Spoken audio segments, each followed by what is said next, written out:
like that graphic.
Bah, that's so dramatic.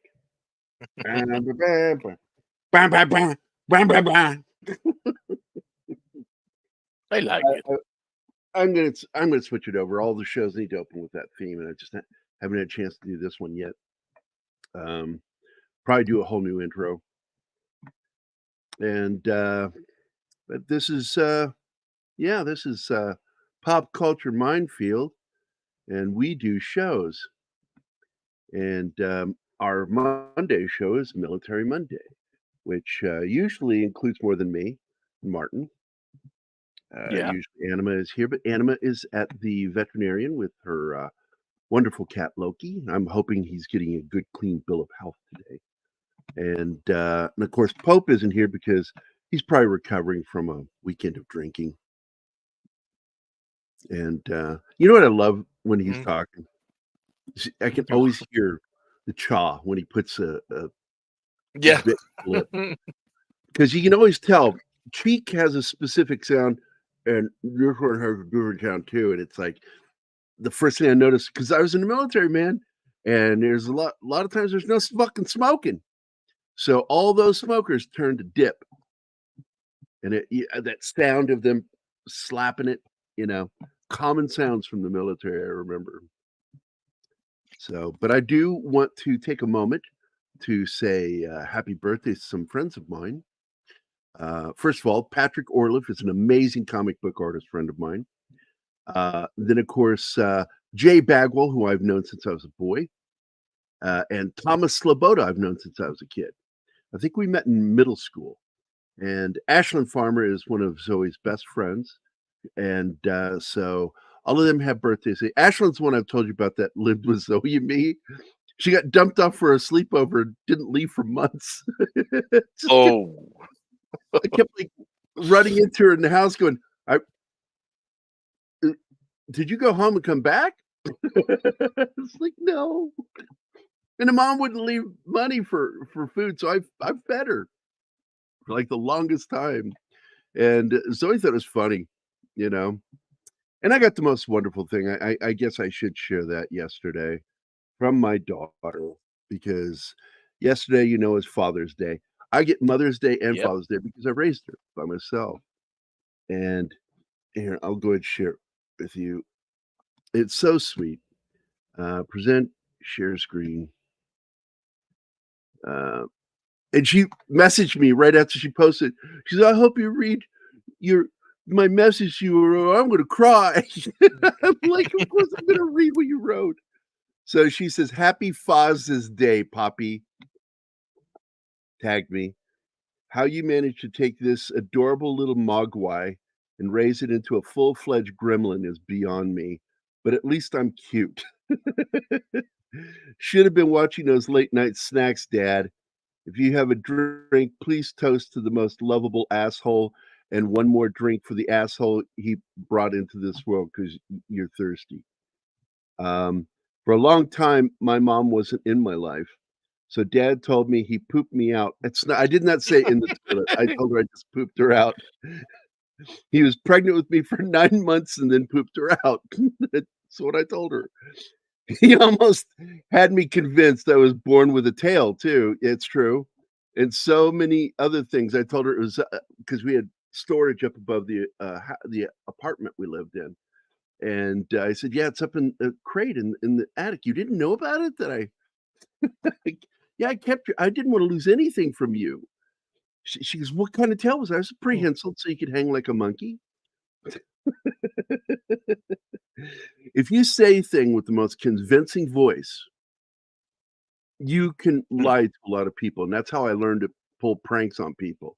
I'm not really good at lying. Like, if you call me out on something and, like, ask me immediately some information, I will stammer, and I'll just go, "Fuck it, tell the truth." Just tell the truth because I can't make up a lie that quickly. But if I have time to think about it for fun, yeah, I can lie like the best of them, just to fuck with somebody. So anyway, almost convinced me I had to tell, and so many other things I'll have to go to therapy for at least some point, but no worries. I got back at him for all these tales with the help of Macaroni, aka R. Scott McCall, he's the singer for Cohen's Ghost, aka my dad's heterosexual life mate. Also, happy Father's Day to you because he has a son named Logan. And the cattle prod he had, I'm still very sorry about that too, Dad. Yeah, he told her to come in and Oh, foot with the cattle prod while I was playing a video game. stuff. Go well for my daughter. The controller in my hand, I jumped up uh, from a sitting position with my feet out, and the prod shot up in the air out of her hands, and she ran out of the room like, ah! Yeah. Moral of the story, she wrote, is I think my entire childhood was a fever dream, but at the end of the day, I couldn't have asked for a better one. Thank you for all you did for me, Dad. I would have starved and died without you. And she puts the little black heart. That's the one I know she really means it. Thank you for coming to my TED Talk. And what you don't know about this photo is this see this redness right here? She had just run in and headbutted me. Oh, 'Cause we showed affection towards each other, we would headbutt each other, and she headbutted the shit out of me. She would just come barreling in, and with one foot, she would hit the end of the bed and go right at me like a torpedo. It was fucking amazing. I love that girl. So I wrote back to her. I said, "You gave me purpose and more importantly, a sense of self-actualization few people can achieve. Being your dad was a gift." And my cousin Angie, who I'm very close with, said, "A dad couldn't love a daughter more than yours. Happy Father's Day, Gerry." So I had a very good Father's Day. The minute me I hear too. from my daughter, I've made my day. You have a lot of love. You get a lot of love. Um, I won't hear from my sons, but I will hear from my daughter. You've got God, you've got so much estrogen around you. I You're don't know. telling me? I Even don't know the how you cats do are it. female. It's like, oh my God, I just couldn't imagine having that much estrogen around me. So Yeah, you have to overcompensate. Oh, whoa! We have a super chat from Lee Anthony Davis today. hey One Lee, thank you very much. point nine. 1 quid 99p. All right. Hello, panel. How are you today? I have the DVD. Outstanding. Um, I'm not going to say I'm a big fan of this film because this is the kind of film you have a No, fan fellowship around. What you well, are is basically you love the film, and I love this film, but I can't watch it too often because I get overly emotional watching this movie. So if I had it on DVD, it'd be the same thing because I have it on my computer. I just, I have trouble watching it because I get so emotionally charged, especially towards the end because it's all based on fact. The Lieutenant Whitten, who is the one who went to prison for 3 years, they gave him life, but he only served 3 years, is the one who actually wrote the book, and, it's pretty phenomenal because the Australian government and the British government tried to suppress it, and, I don't think they succeeded. But Witten wrote the book, and I'm trying to remember what the book was called. I need to look it up real quick. Scapegoats for the Empire. Yeah, Scapegoats for the Empire. And it is pretty much the movie. And he is one of the witnesses to what was said and done on the last moments. He didn't physically see them go. He saw them embrace hands and walk around the corner, and he couldn't see him anymore from where he was at. And they walked out clasping each other's hands and went out there. And he was one of the witnesses that heard him say, shoot straight, you bastards. Don't make a bloody mess of it. And but there was one other report that said that he said, "Get that off me," referring to the offer of a bandana around his eyes. Yeah, blindfold. And then yelled something similar. And I think that person got it wrong because the bulk of the witnesses agreed that what he said was, shoot straight, you bastards. Don't make a bloody mess of it. And these two men were sacrificed in order to get the Boers to meet at a table to end the hostilities. And that's just, it's rough, man, that you are willing to sacrifice your own men for peace. And you see this so often with the duplicitous natures of politicians, and so many generals are nothing more than glorified politicians. And absolutely was betrayed by Kitchener, who is the supreme commander.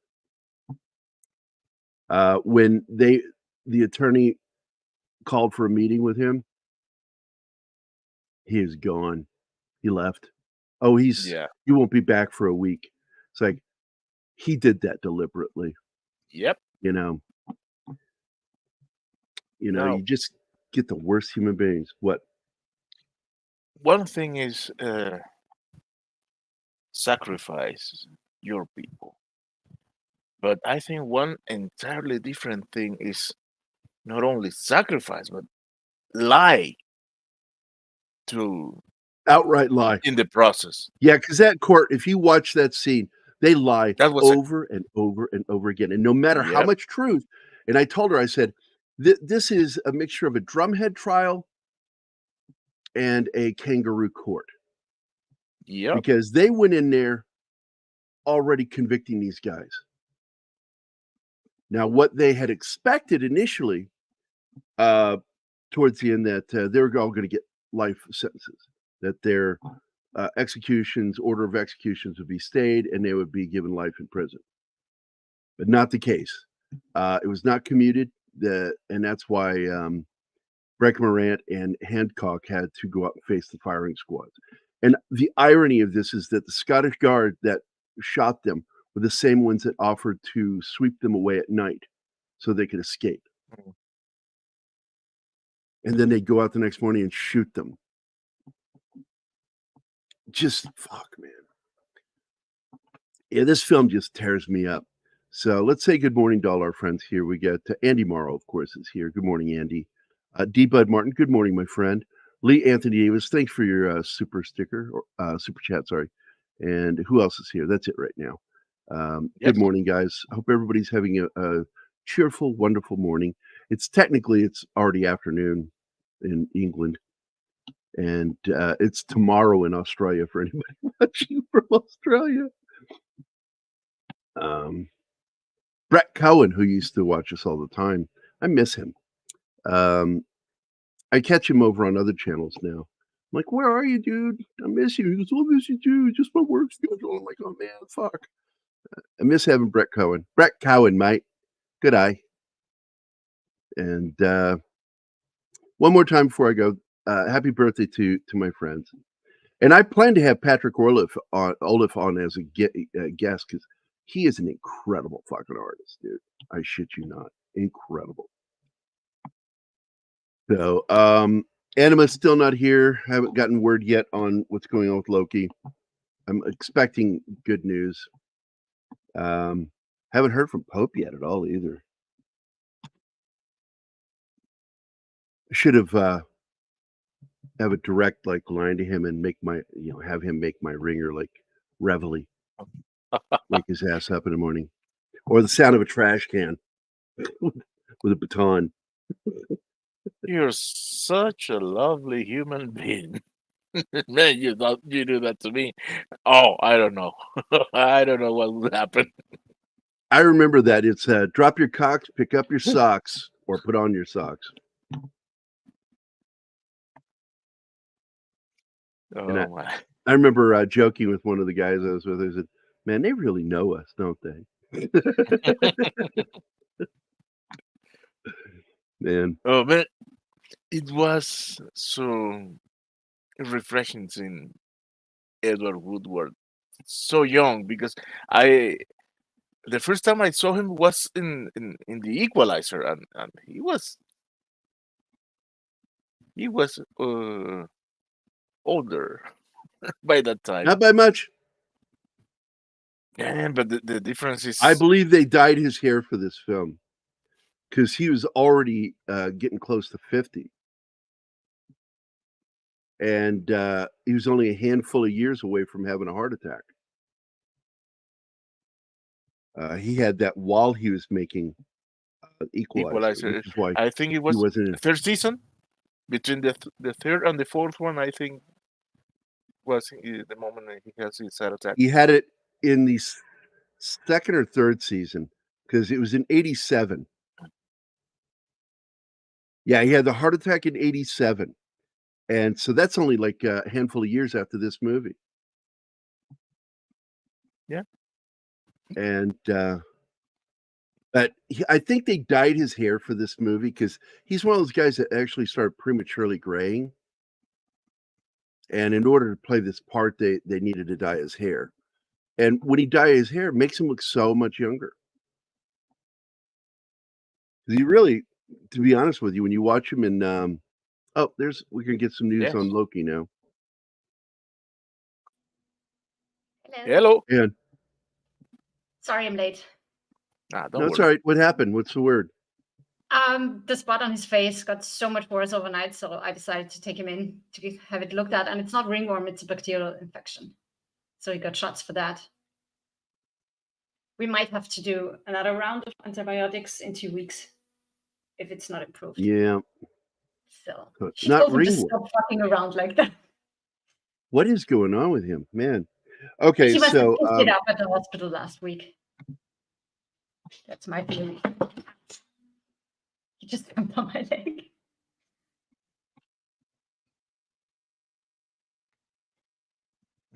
This one or this one? This one. Yeah, he had a heart attack 7 years after he made this movie. Oh. Yeah, I was telling him that Breaker Morant was made. It was shot in 79, released in 80, and then during the second or third season of Equalizer, Edward Woodward had a heart attack. And he was absent for a couple episodes, and then he had limited involvement with some episodes because he was healing. Yeah, and that's they dyed his hair for this role because like I was explaining, he prematurely went. You fucking assholes. Gerry being attacked by cats. Yeah, welcome to my life. Yeah, I'm looking at you. Oh, fuck you. If you hear noises, it's one cat with a wild hair up its ass right now.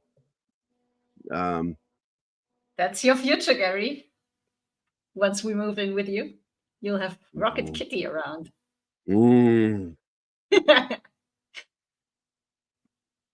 So, the Boer Wars were a really odd war. A lot of people are unaware because, like, the accent you hear in with Afrikaans, it's got the 2 A's in it, is a mixture of English and other settlers, Christian settlers that settled down there, which were a mixture of mostly English, Australian, Welsh, and Dutch. I got so irritated by the way they pronounce some of the words, like soldier instead of soldier. That's so weird. Yep. African is like the strangest, when you get into that part of South Africa. Well, I've heard Afrikaans before. It's really weird. And so the British Army went down there to confront the Boers. The Boers weren't a uniformed army. They were more like guerrillas. And well, they turned it into guerrilla warfare, which was a pain in the ass for the British. They had zero experience with that. Like I said, they didn't have their own uniforms, and that led to a problem, which is they started taking the uniforms off of the British and Australian soldiers and wearing them. And it came down that this happened one too many times, and they were told, if you see a Boer wearing tan, shoot them. I don't care if they surrender. We do not take prisoners with this type. And then it got worse because the soldiers barely had enough food to feed themselves, and a verbal order was handed down, not written. The verbal order was written down, take no prisoners. And then an incident happened where their captain was not only killed, but they butchered him, the captain of this team. And they absolutely went out there for a pound of flesh. And in doing so, according to England, had committed a war crime, even though what they had done is no different than what they had done on any other fucking day. The shooting of Hess, the preacher, was because he was a spy, and they knew he was a spy because he spoke German. And Germans and the Dutch can actually communicate with one another fairly well. Yes. That's how I took care of that older gentleman, because I didn't know how to speak any Dutch, but I knew how to speak German, and I knew he understood me. And that's how I ended up getting hit in the mouth, and my gap got made bigger. There are a lot of similarities between those two languages. I would like to use this moment to highlight this. Hey, Lee Anthony Another super Daniels. chat. Oh my God. Thank you, Lee. £9, 99 pence. Thanks, Lee. Thank you very much, Lee. Also, hello, Pop good to Culture see you. Minefield. My friend Alan, you are interested in the DVD An American Werewolf in London. That I could do is record scenes on the YouTube channel, but happy to help in any way I can. Thank you very much. I suggest you use something like MyCloud or OneDrive. I use OneDrive, and I use also what's the one something box? Dropbox for files, video files and such. I deeply appreciate it because we would like to watch those before we do the American Werewolf this Halloween. So it'll be the big one. It'll be the week of Halloween. We'll do that movie. We need 2 videos for him. So let me. First one, this. Stop that! It's silly. Very silly indeed. There you go. I want to give him this one. Let me pick one. I got one. You ready? This one's for you. Hey, here's your free cup of coffee from a lady in Rhode Island. What? We haven't shown that in a while. I love it. No, dark coffee, dark humor, dark coffee. That one gives me some guilt by laughing at something like that. Oh my God. Oh, come on. Dark humor is okay. Thank you again, Lee. Very kind of you, my friend. And we have Penny. Hi, Penny. Hi, Penny. Hey, a penny saved is a penny earned. So I know Joe is too busy. Why is Pope not here? I don't know. I couldn't get a hold of him. Huh. He didn't respond. I messaged him too. So he's probably fucking crashed out, drank all weekend, Father's Day weekend. Okay. Maybe he was out there trying to make babies. God only knows. You do that, get some chafing. Next thing you know, you don't want to do a stream. Oh. Anyway, the movie. George, go set it up. We're going out on patrol. So a lot of these guys that were in the regiment that were on their team ended up making evidence against them because there was some divisiveness in the regiment, according to Witten. Witten believed that, and this is something that's akin to what happened a few years ago. Let me find this real quick. Hey, Chris. Good to see you, my friend. Hey, Chris here? Oh. Hey, what's up? Yeah, we'll be doing that on October 26th, buddy. You got to be here. I have to hunt for that interview then. Oh man, I don't know. I think we should do Rick Baker special.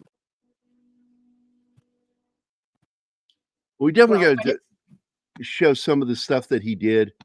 The Navy SEAL Edward Gallagher had trumped up bullshit charges. Yeah, I said trumped up, and charges against him by two of his subordinates who didn't like his command. And so they made up stories about him. Thing that pisses me out, even though those two Navy SEALs got in trouble for making it up, didn't go to prison. And they should have. Absolutely, because that is an attempt at not just doing harm, but to potentially kill that Navy SEAL. Because what they were accusing him of could have got him shot, even though they just don't do that anymore. But there's that potentiality of it. False accusation should carry double the sentence for the real crime. I in agree my opinion. wholeheartedly. So I want to go back to this photo again, because if there's anything that I think they got accurate in this film, anything at all, it is absolutely those fucking mustaches. yeah. Shit you not. You rarely find a film that is spot on with their fucking mustaches for the period. These were all spot on for the turn of the 20th century. These were Edwardian soldiers, and they loved their fucking mustaches, man. Loved them. They even show it in one scene where he's trimming it. Yeah, he's grooming. Yeah, you see Hancock when he's in prison still trimming his mustache. And they wax the shit out of him, too. Yeah, to get that spikes at the end. Yep. There they are, the little motorcycle handlebar type things there on the ends. I did a tremendous job on the costumes and the fucking hairstyles. Everything was really spot on visually. They shot on some real locations that weren't sets that were built. They were real locations that they utilized to represent other locations.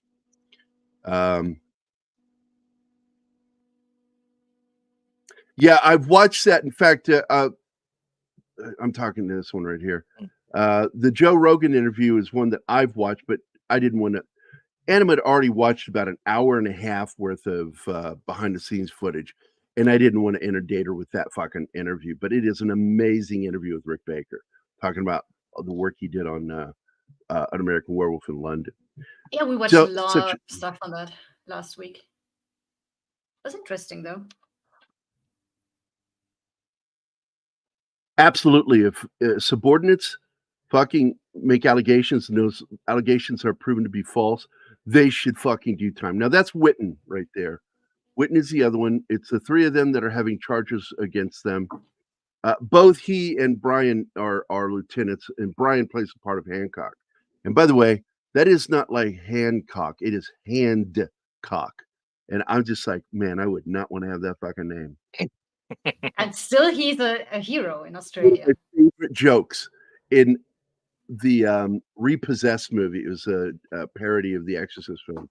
And Linda Blair is in it, by the way. Leslie Nielsen plays a priest, and somebody says one of the kids is talking to dad and says, "Dad, you said some names are based on what the person did." He goes, "Yeah, Millers were Millers. You know, what was it for Smith, all kinds of smithies, people who worked on iron, you know, for horseshoes and things like that." And he goes, Well, what about Hancock? Ah, well, I laughed my ass off. What a great line. What about Hancock? Dad goes, oh, well, never mind. So a lot of people are guilty in this situation.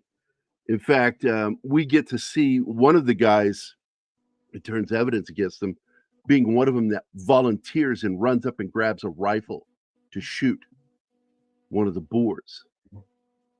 And he is turning evidence against him. There's a lot of animosity within this group.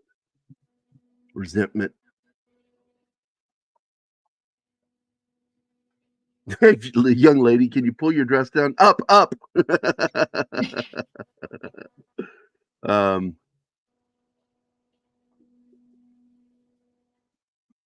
yeah, That table, because Lauren's not here right now, so the cats are fucking running wild. And they have torn her table up. Oh. He would be spraying the shit out of them right now. That reminds me. And it's the same one. The same one. It's the biggest problem is the gray and white one with it's a long-haired cat. And so all I got to do is stand up and she takes off. That cat takes off because she's terrified of me, even though I've never done anything to her. Oh my God. So this guy is their lawyer. Even the lawyer got screwed. He is. I admire this guy, the real guy. What he did, he gave the best defense you can get, and that defense should have gotten them an acquittal, because he says, what you're doing is you are trying a soldier for doing what he's supposed to do, what he's been ordered to do. He says, you can't do that. He says, nothing is more brutal than warfare. And the things that soldiers are expected to do. He built that you would have to court-martial entire armies every time countries go to war. Makes no sense. This was all done in order to appease the Boers and get them to the table so they can have a talk for a ceasefire and possibly a treaty. And sacrificing your men that way, I understand it when you sacrifice your men for a battle to get them to do something, there's a good chance they may not survive. I get that. But when you just arbitrarily choose to sacrifice them, this is absolutely a criticism of not just British military, but all militaries at the time. American military did some of the same shit. And it's unacceptable and it's unbecoming to do that. And that these guys sit there, these judges sit there acting like they're right and pious. Well, and like, we don't want to hear that, like when he goes after one of the witnesses and they said, you can't, you're just bad-mouthing it. He says, I'm trying to show that he is not to be trusted as a witness. You're like, no, strike all of your comments. And he was fighting an uphill battle with these guys because they went in, and I don't know if you guys know what a drumhead trial is. It means a military trial, is what it is, or tribunal. And in this one, it's technically, I think this is a tribunal because the tribunal means you have 3 judges. And but the thing is a drumhead trial also has the harsh history of meaning that it is a quick trial to guilty and execution. That there is no intent ever for there to be any other verdict. And that's what's really going on here is these guys are going to be found guilty no matter what. And they know it. And he put up a defense that absolutely should have exonerated them. And he built that defense in less than 24 hours because they throw him in. Yep. The day before the trial began, and the prosecutor, they have 16 weeks to prepare. Yeah, and yeah, see, it's a tribunal. That you have the 3 officers at the deck.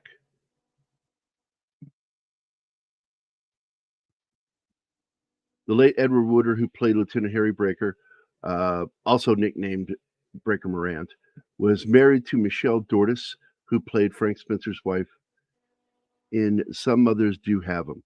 I don't think I've ever seen that one. I check know, that I out. know. Oh, we have this comment from Chris. Mustache appreciation. Yeah, appropriation.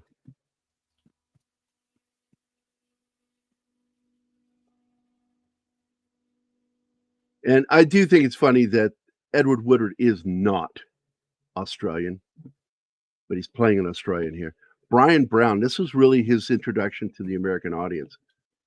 This was meant for an international audience, so United States was one of the countries they expected this film to be shown in. And this is where we all, and I personally got introduced to this motherfucker sitting in the middle there. Brian Brown's amazing. I fucking love that guy. He did 2 films that absolutely are on my favorite list of all time, FX and FX2, where he plays someone a lot like Rick Baker that has to use his skills to fight criminals. And just 2 great action films with a lot of comedy in it. And he's been in a lot of films. He was in Tom Cruise's Cocktail. This is not a bad film. I saw it once. Never want to see it again. No need to. I think I broke Gerry a little bit because I went down his list of movies and I haven't seen a single one. Well, he's also in the TV miniseries, The Thornbirds, which is where he met his wife. He married Rachel Ward from, okay, I'm going to say a film that I know a lot of you guys have seen called Dead Men Don't Wear Plaid. But Rachel Ward was also in Against All Odds, which is one of my favorite films of all time. And fucking love that movie. Do you see what Richard said? I agree with the infuriating part, but the most depressing military movie was The Deer Hunter. Oh, yes. It's nothing more depressing than that Hands one. down. Well, here's what I have to say. It is depressing, but none of it's based on fact. This is a true fucking story, and it happened pretty much exactly the way they show. They use actual court records for a lot of the dialogue.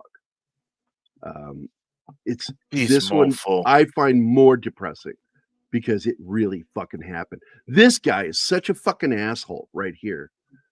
He starts condemning him, but ends up there's evidence showing he did the exact same shit that he's saying that they did.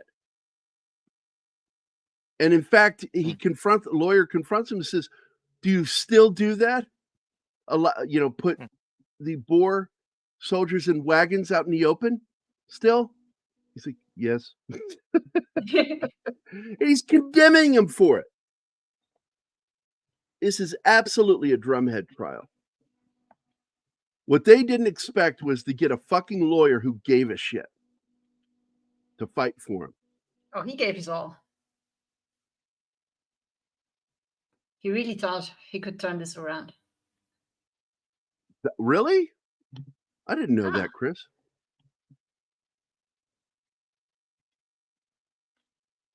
Things I learned being friends with Christopher Moonlight. It's Chris. We call him Mr. Productions here. That's his last name. You know how some people put 2 phones with AI to speak to each other? Well, I would like to do that with Keith and Chris for 3 hours. Imagine that. It'd be Siri versus the other one. Alexa.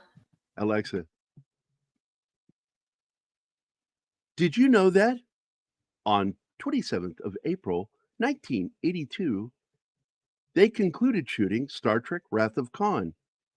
Did you know? Just constantly back and forth. Siri versus Alexa. And of course, this is also where bad blood began between modern Australians and the Brits because of this shit. And it led to a lot of the animosity they felt towards them in Gallipoli. I don't think Australia was ever really happy with the Brits because how did Australia get started? Yes, exactly. There were people that they didn't want back in the UK. There's the clip I need. The world. Is Quincy, or Quigley Down Under. Oh, yes. when he refers to a bunch of rabble, he says, "No, sir, we chased the rabble out of our country in 1812." That was a fun movie.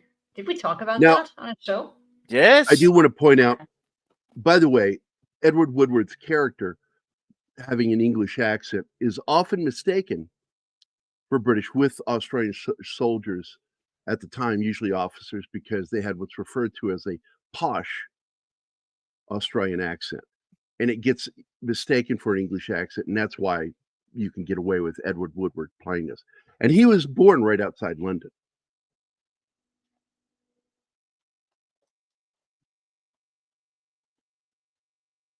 Yeah, I'll get close to stumping him on stuff, but not very often. Yep, that's another depressing one that we plan to do. Steve McQueen, James Garner, just the funny, ironic, funny, not funny, haha thing is that Donald Pleasance was actually a POW during World War II, and he was trying to explain something about how they would put thumbtacks on the ground for people to step on so they could hear them walking, and especially for a character like his in the movie who's partially blind. And the director kind of like shunned him and was just like, who the hell are you? What do you know? And James Garner immediately corrected the director then and there, right on the spot.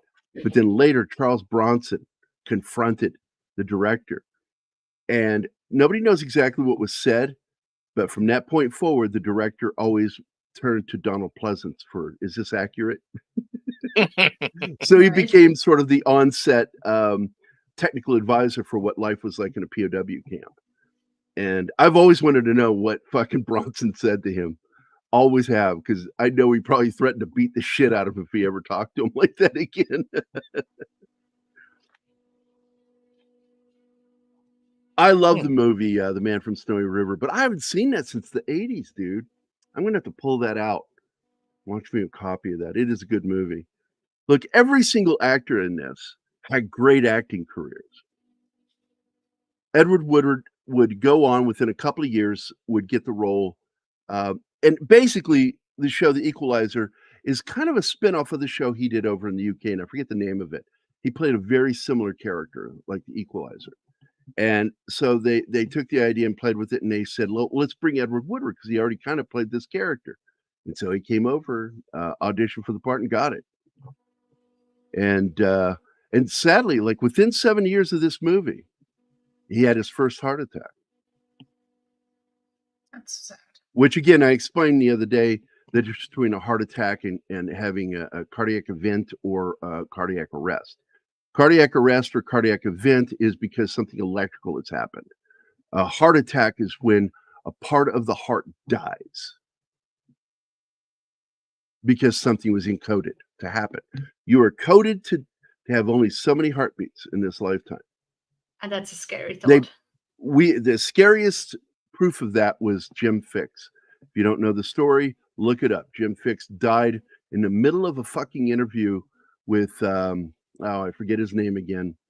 God, he was like the really smart Johnny Carson. He was a really book learned man, and he's in the middle of an interview talking to him, and Jim Fix, who was an athlete, incredible shape, fucking kills over dead, massive heart attack.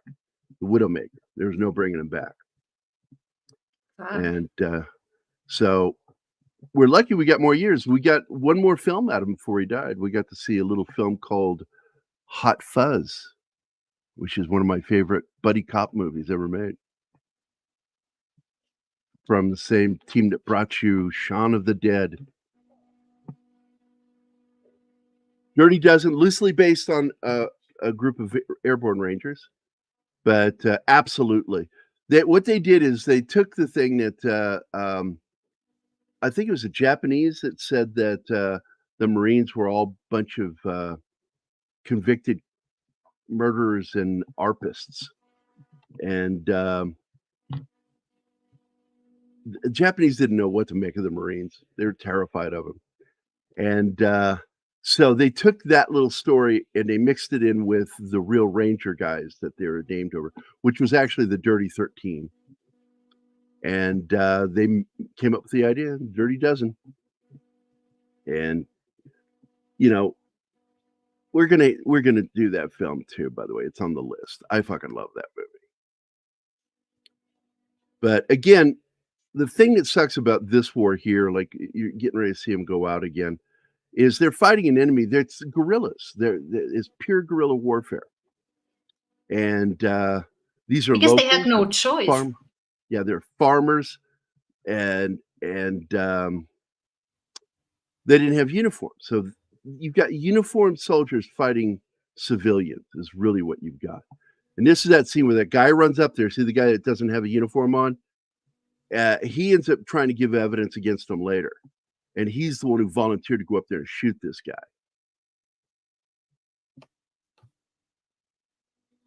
Yeah, Lee Marvin's a hero of mine.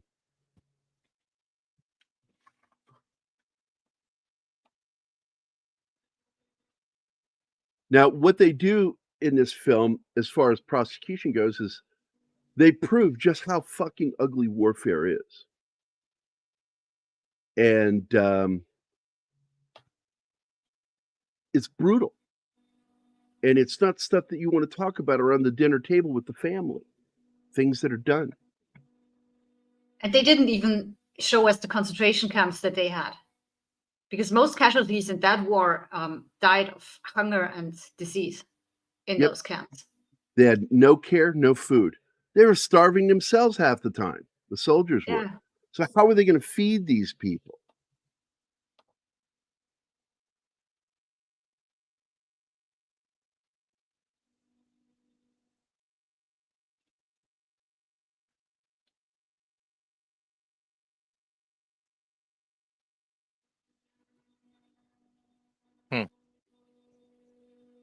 Just Everybody. They are throwing everything at them. Yes. I mean, you're talking about stolen cattle now. Every witness has at least made the same thing they accuse the witness is accusing the three guys. Everyone, yeah. But this guy was the worst. The Dutch guy. Here he is. He's Yes. giving witness against them, and he's the one who. Oh man, he was ran up eager there to shoot them. Eager. And I can understand because apparently the captain was loved by the troops. So they were all furious looking for revenge. And absolutely, they were out for a pound of flesh. When their captain got butchered, and he makes it clear to point that out, they didn't just kill him. They butchered him. And they all wanted a pound of flesh. And by God, they were going to get it. But only Morant was accused of taking revenge.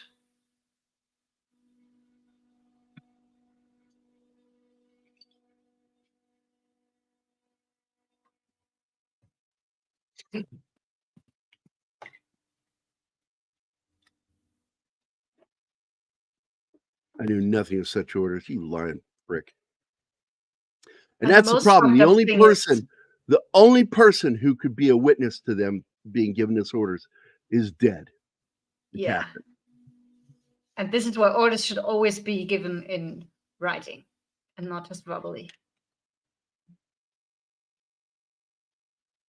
Well, you run into things, because I ran into it myself in the military, because we had those crates that the atropine was delivered in when I was in the Army. And on the crates, it says not human tested.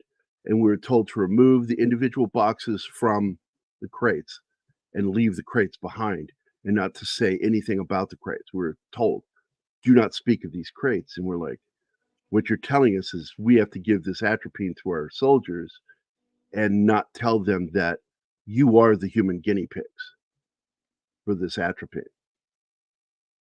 Yeah, but from what you told me, you know that going into the military. Well, don't yeah, own because the a body lot of things anymore. get tested on soldiers. And that's I just- had the first flu shots. My group had the first flu shots. And then it was after they did it to us, they started delivering it to American citizens. Didn't kill because the they saw soldiers, it they're all just, fine. it just turns you into an asshole. It's fine. I was already an asshole, thank you. I was a proficient asshole. Well, then they wanted to see if you can fix it, and unfortunately you can't. But No. it's worked against the flu, so It did stop the flu. Gave most of us just sore arms. Like well, aching. you arms. get that. The You whole get arm that ached. from a lot of vaccines.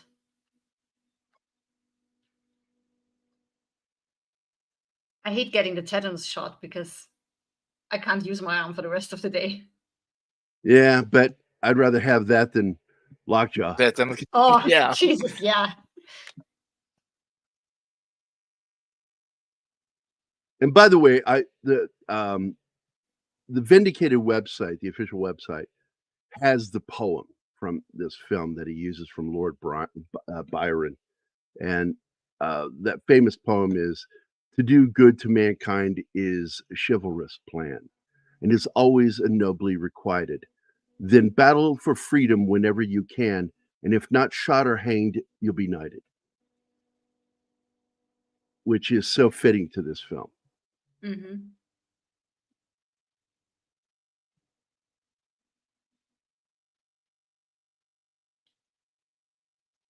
And Breaker Morant is a poet, because they read one of his poems. He reads one of the poems right before he gets shot. Yeah, I understood it so that he has in a monologue as he's waiting for the shots to be fired, and he's rhyming as he waits to be killed. It's one way of looking at it, but it was actually a written poem by him, Okay. the real Breaker. And Lee, we've talked about movies that are way older than 44 years. Oh yeah, we did a John Wayne film.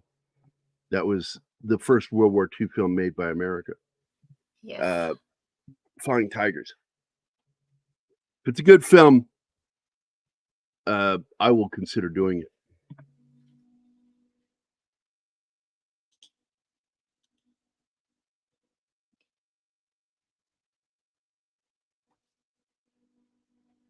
So Absolutely, you can go watch that, Lee. It wasn't long this ago. movie 2 weeks.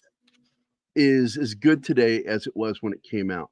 And I even feel the same way about Gallipoli. I felt that Gallipoli didn't need to be readapted, remade. They did. It tanked.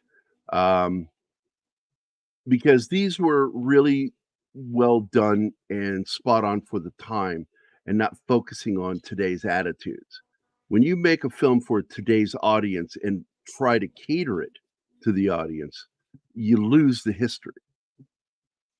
And this film absolutely holds up because it's stuck to its guns with telling the story. Look at that mustache, man.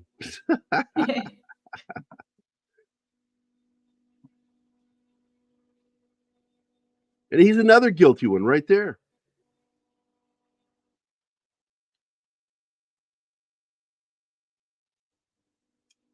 Because he was on the side of executing because we can't take care of him.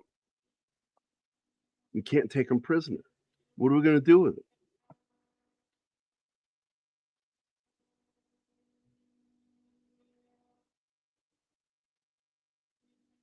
And these guys are all standing around. It's almost like that scene in Band of Band of Brothers. Brothers, all standing around smoking. And then he walks over there and walks them off, and then you hear the Tommy gun. He gave them cigarettes first. He was being friendly and everything. Oh, Yeah. that was Spears. Donald They did that. Spears. Yes.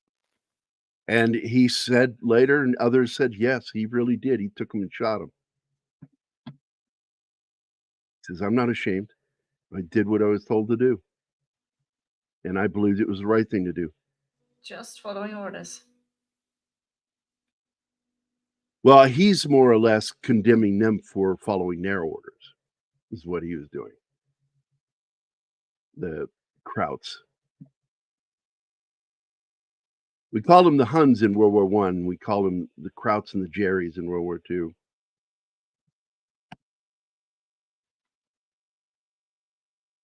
I mean, the Krauts make sense because sauerkraut, but Hans? That's weird. If you go Well- look it up, you'll because I remember there is an explanation for it. Hungary. It's not Austro- Germany. Yeah, that's it. It was Hungary. But it's the That same. was it. But it's the same empire.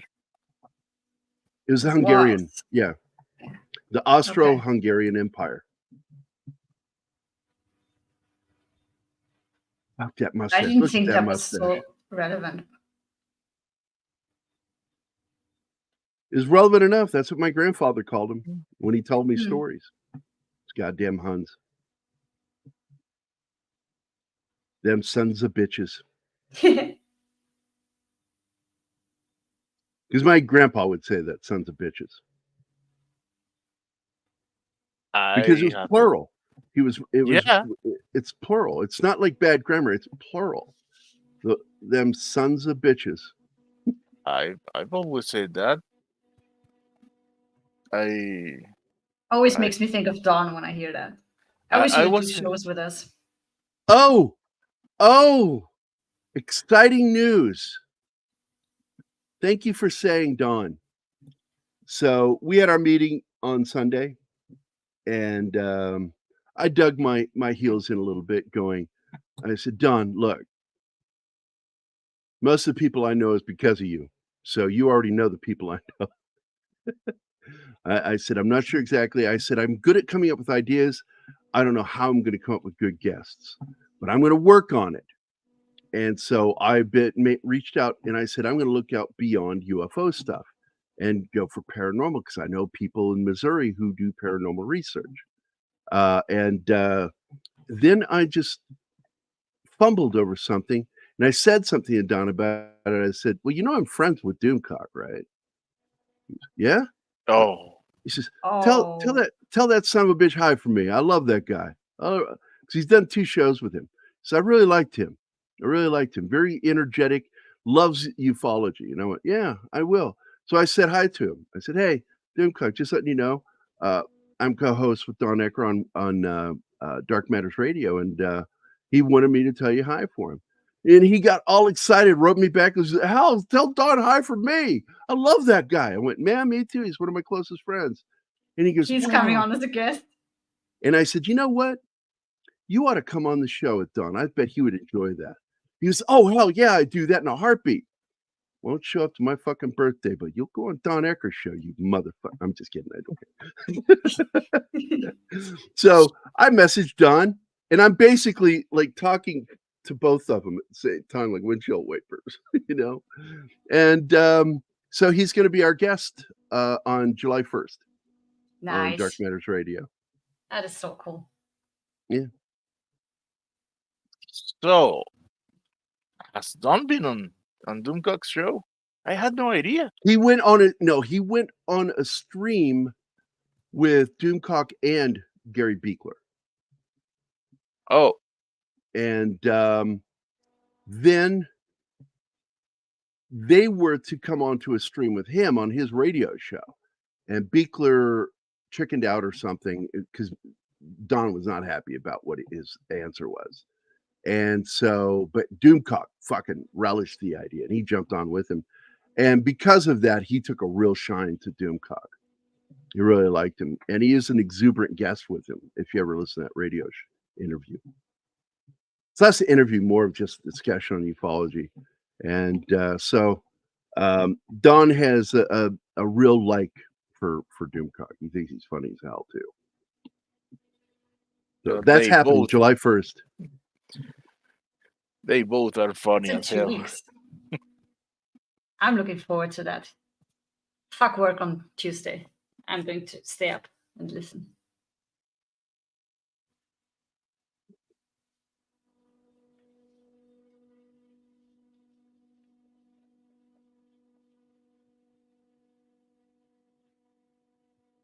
Okay. Are you being distracted Oh, by a cat again? yeah, maybe. No, I'm looking to my Oh, right. That's my other screen. this thing. This is a flashback when the Boers attack the garrison, and they take the guys from their cells and they fight and repel the attack. And They just arm the for that, prisoners. They arm the prisoners and then disarm them at the end of this. no, but just for that action, the lawyer said he finds a clause that say that for that action they should be pardoned. Not going to happen. It's Nope. Not gonna happen. Yep. Because again, this was a drumhead trial. They were guilty before they walked in there. Look at him. Fucking Rambo right there.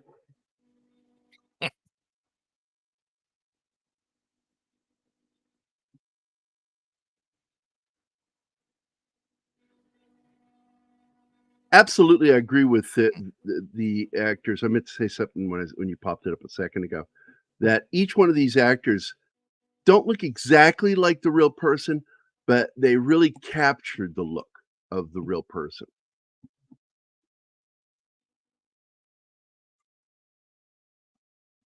Perfect casting. So I agree wholeheartedly. And again, I cannot stress how amazingly realistic all of this is because they paid attention to hairstyle and facial hairstyles of the time. This reminds me, just that one shot reminds me of Zulu. Yeah.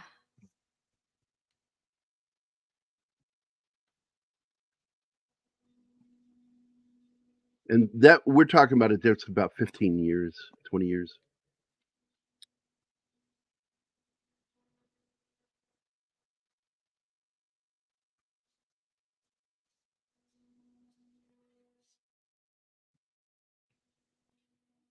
Years.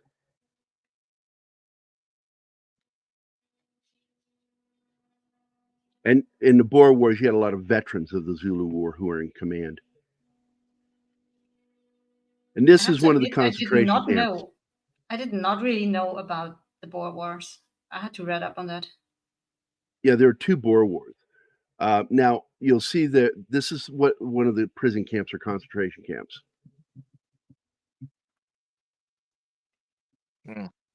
Yeah, but they don't really go into the tragedy that happened in these camps. Because it wasn't just the Boer people that were put into camps. Black South Africans were put into camps too, so they could not help the Boer movement. It was one big mess. most wars tend to be a big mess. Yeah, but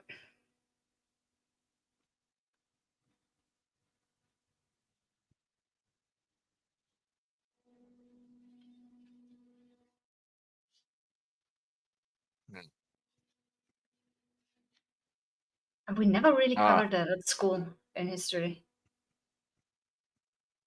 There's the preacher that they killed. And it's funny that they actually do say who did it. It was Hancock. Hancock confessed to being the one who pulled the trigger on this guy because they knew he was a spy, that he's gathering information and passing it on. So they had no choice. They had to kill him.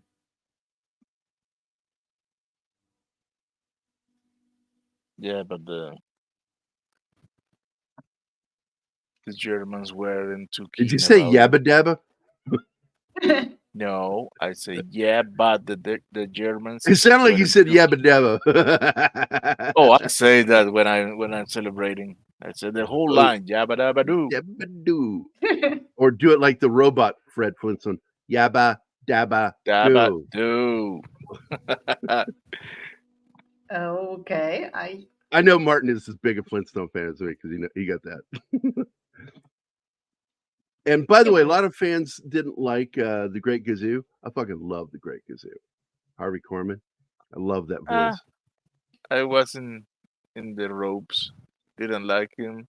Didn't hate him.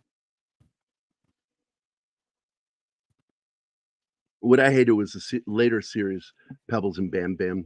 I was like, man. I watched it a little bit of it and like, I don't like this. Too Archies. It needs to be more Flintstones. And that's when he had to kill him. Now, see, this is why his is commuted to life in prison, is because his kill was in defense, self-defense. We have a question here. May I ask the panel, how historically accurate would you say this film portrays the sets to the fact? Absolutely accurate. Because, as I said, a lot of the dialogue is based on court records.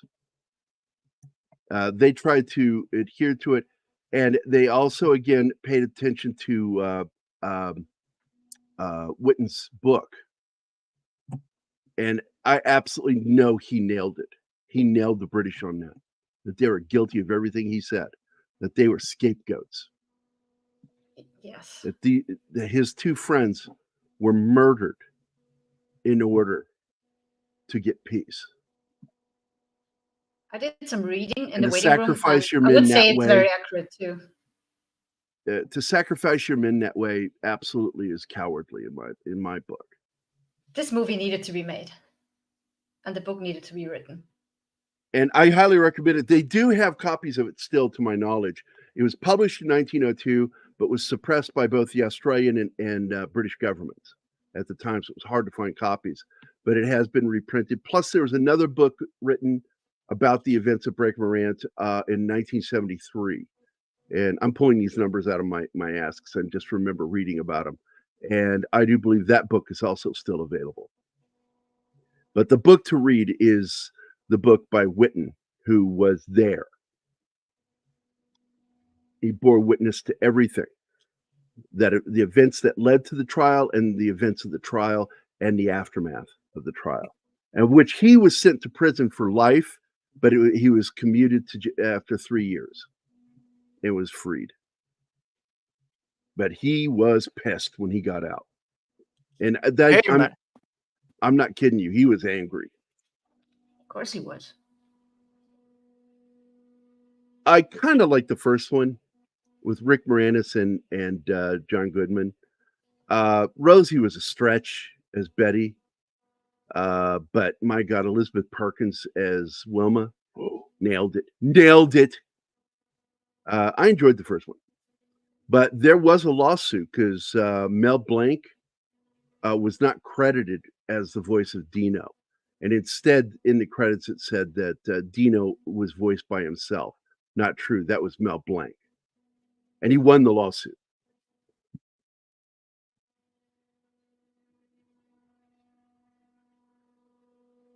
By the way, this week in Star Trek history,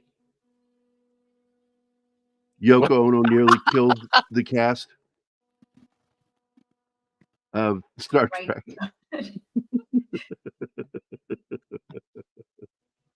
How did we get to Star Trek from talking about this movie?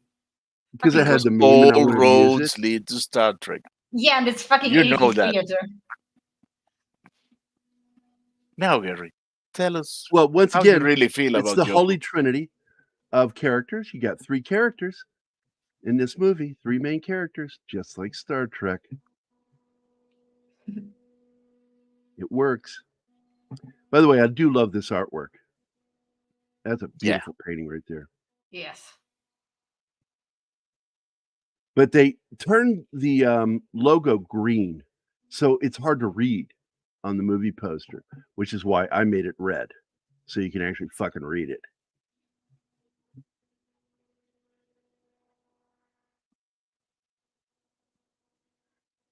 And I got to tell you, I do believe, and they depict it in here, that some of these officers are not happy with some of these decisions. Mm. And that's what this scene is kind of like about. It's like, is there no other way? And it's like, no, this is the only way to get what we need. Yeah. Kirchner, he doesn't want to lie, so he orders this guy very To lie vaguely for him. to lie. Yep. And Because Kitchener is the one that I told you about that when the lawyer went to confront him was Yep. conspicuously out of the country for a few days. Because the the the no prisoners orders came from him. Yep.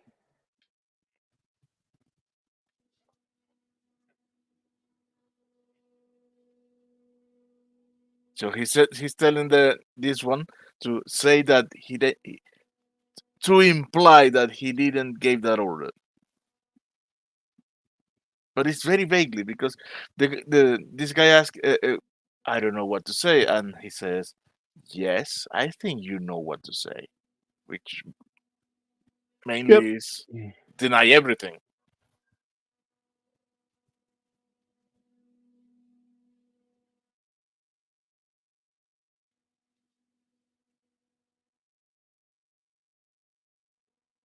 Right there. I have no recollection of that. Does that sound familiar, guys? A I have no little. recollection of that. How many times? 80 times? 80 something times that line was told during that procedure.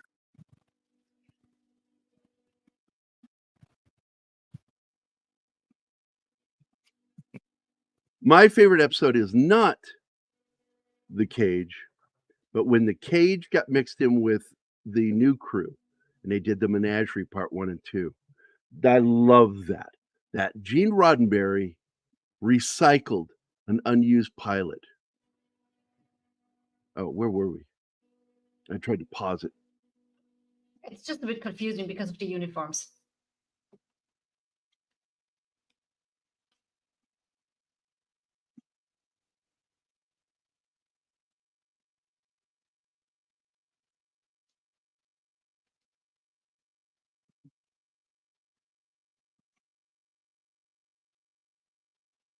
Oh yeah. Yeah, we Look, man, already. I would watch anything with Charlton Heston. Well, you're welcome to poke it forward to where you think we're at. Well, Cartoon is a great film.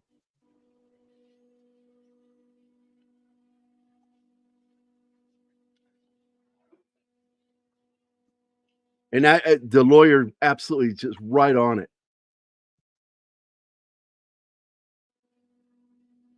Because if it was a good lawyer would know that if he what he says is useful, keep it. But if he doesn't, you do this. What he's doing right now. I want this conversation struck. It has no place in this trial.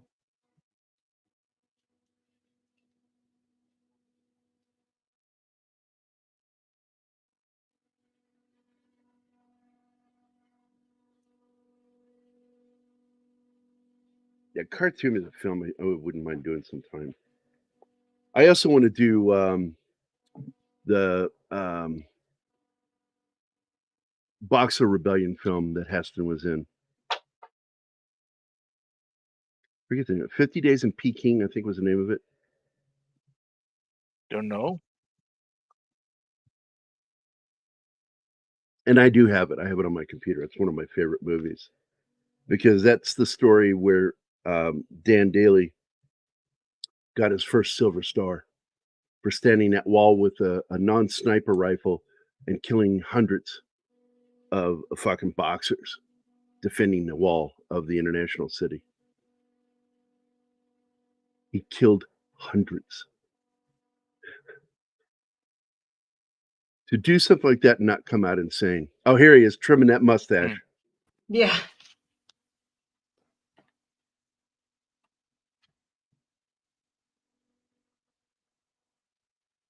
Worst thing about dying, no more girls. Dark humor.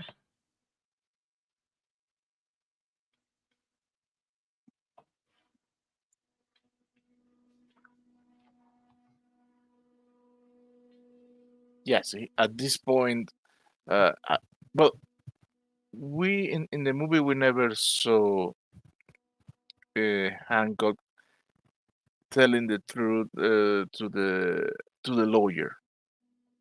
No, he never. He keeps it from him. To the other kid, to Wilton, yes. He And Wil- he tells him, but he doesn't tell the attorney. He doesn't want him to know.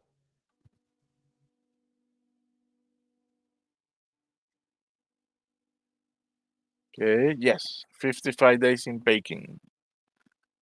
Very good movie. All-star cast. David Niven's in it. God, what a cast.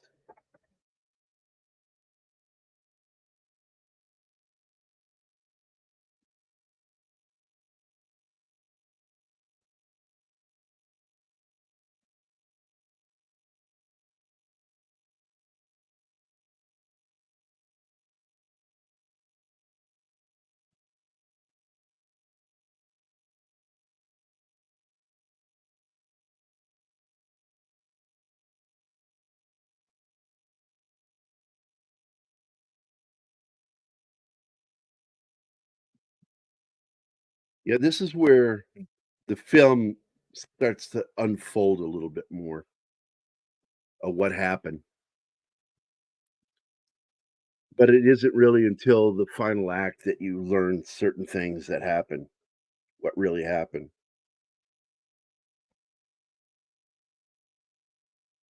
Ah, man. This is the more guided interrogation that I have ever seen in my life.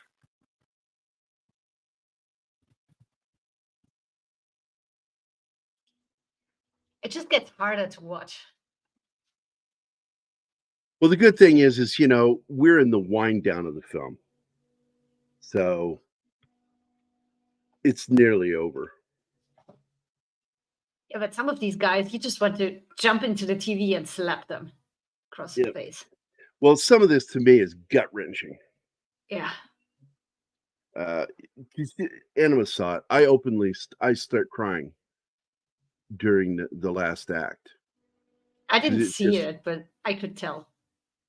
Because we're off camera when we watch stuff.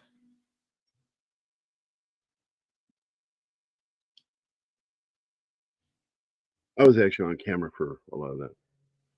Well, I need to be in a I different kept window a when I'm tissue hosting. nearby because so. I get so emotional in this movie. I warned her before the film I'm going to get emotional because this movie Well, has I that do. impact on me. I do too. We can tell just by hearing each other react when the other one is crying. Because I get really choked up.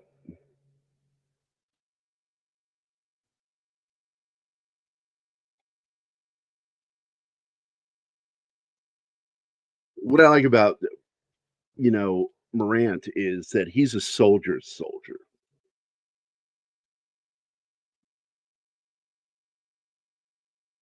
He's a soldier that other soldiers understand. They get him. Because there is something brutal but poetic about warriors. And he's one of those philosophical, poetic warriors. Not the only one. Miyamoto Musashi is probably the oldest published poetic warrior.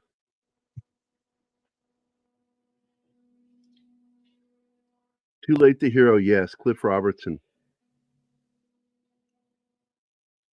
Absolutely. Then again, he also does a brilliant job playing a posh English officer in Zulu, which was his first starring role. That was a great movie. It was so funny because he's got an East End accent.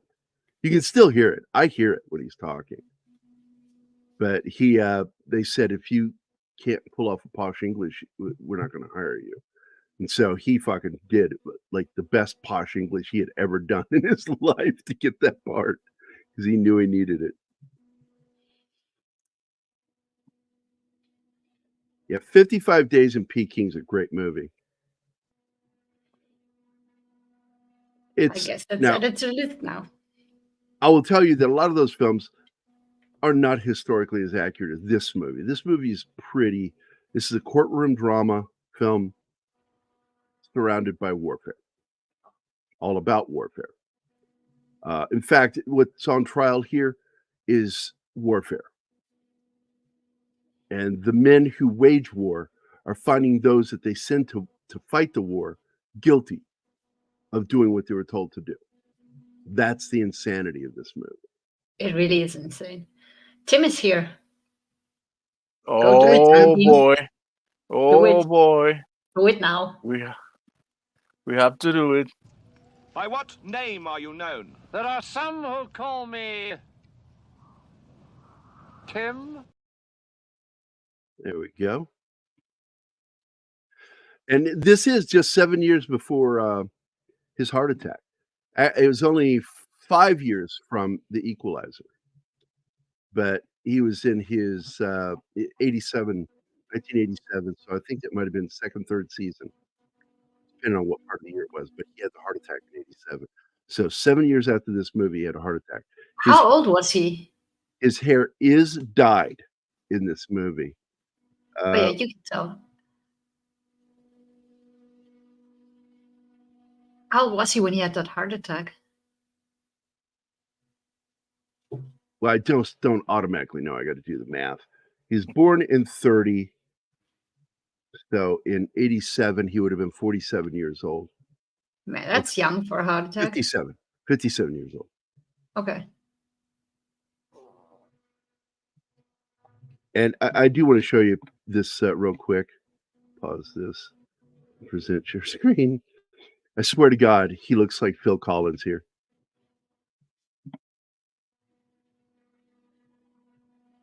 Oh my God. Yeah. Oh my God. That's so weird. You just expect him to bolt out in the air tonight. Yeah. Fuck, he looks like Phil Collins here. It's fucking crazy. Absolutely. Anyway, back to it. That's funny. Well, he'd already played the character in England. Let me find that out real quick. What was the name of that show he did before Equalizer? Oh my God, Lee Anthony Davis. What are you saying? That Queen Latifah didn't do a good job? What? You know, they remade the Equalizer with Queen Latifah as I the know nothing about Equalizer. that. Oh yes. Okay, here we go.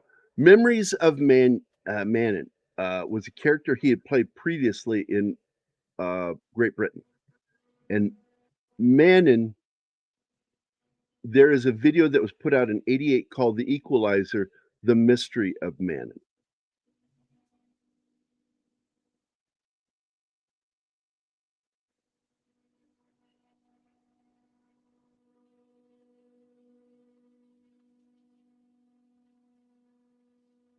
Because Manon was part of that universe.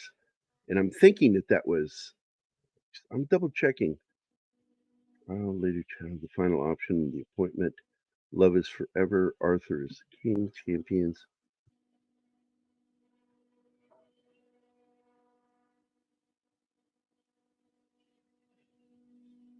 Yeah, Memories of Manon is the only one I can think that it's part of, unless it was the Killer Contract.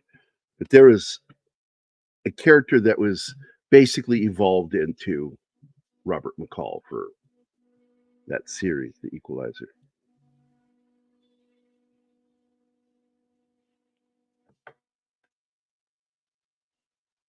And all you gotta do is I could Google that real quick. Equalizer.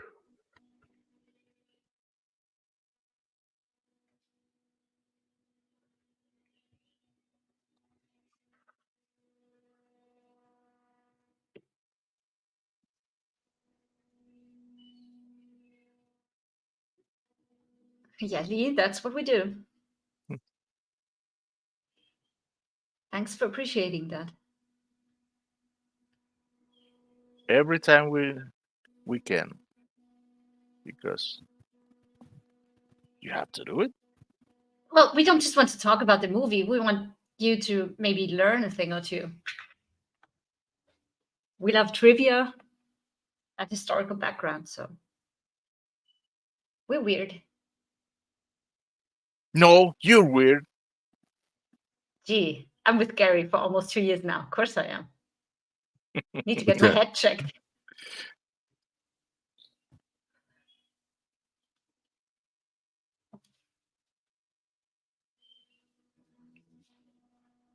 What is it that you're looking for, boss? I'm trying to find it because there's a reference to it.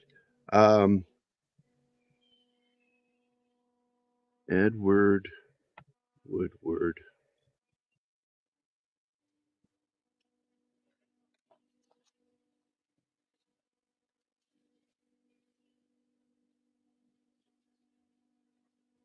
Imagine my young self trying to say that name, What name? Edward Woodward. Oh my god, that was a tongue twister for me. Really? Yeah. That's funny. Okay, here it is. He played the character from 67 to 72, and the character's name was David Callan. He's a British intelligence officer, and he bears striking similarities to the character of McCall in The Equalizer.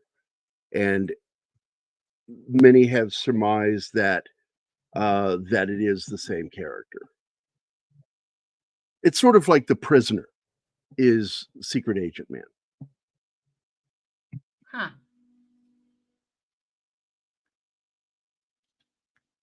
By the way, I actually do like the Denzel Washington films a lot. Although I feel like it barely touches on what the series was about.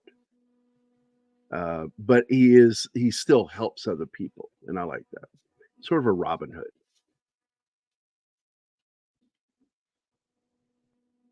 Lee, you shouldn't watch that, or maybe do it, but oh, have a punching pillow close. I would never watch Queen Latifah's version. It's insulting to the intelligence. May I say, panel, I love listening to you because you really do go into a lot of things in great detail. No matter the subject. No, it's my dad always said, be knowledgeable on a lot of subjects. You don't have to worry about being a master. Just be well versed and be able to talk about a lot of different things. And so I get that from him for myself. I can't speak for anyone else on the panel. That's where that comes from. Well, what we all have in common is the urge to look stuff up. When something comes up and you're not sure or you want more information, we go right ahead. Oh, I absolutely will Google it if I'm Always. not totally sure on something. I don't really go to Wikipedia for facts, but I do, because the only time I ever pay attention to what Wikipedia has to say is if it's a cited reference. If there's a site for that reference, I will trust it. Past that, I don't trust the opinions in there because too many people can fucking add it in there and change shit to be a lie. I did use it to read up on both the Second Boer War and Breaker Morant. I find it quite useful for By the stuff way, like that. I just saw Max Damon is here. So what's up, buddy? Hope you're having a good Monday. He's been here for a while. I didn't see him, and I didn't say good morning to him. I'm just saying good morning to him. He's I know. nice. But how is it?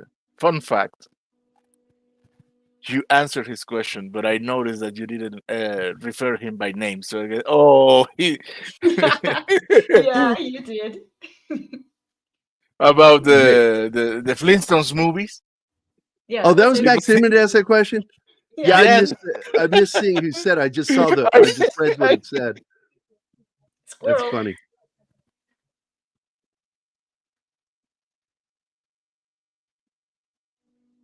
I'm sorry. Oh man, they're celebrating.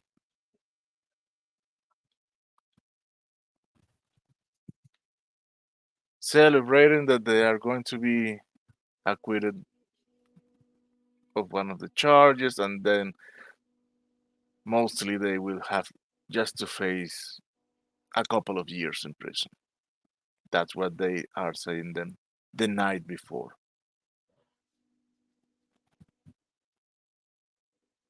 And the poem that you referred before. I like this. A minor poet called Byron.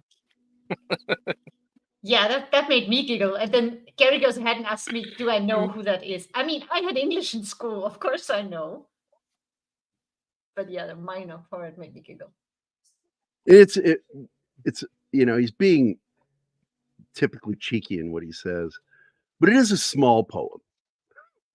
So technically, it's a minor poem because it's a short, quick poem. It's almost like what you'd read on a toilet stall wall.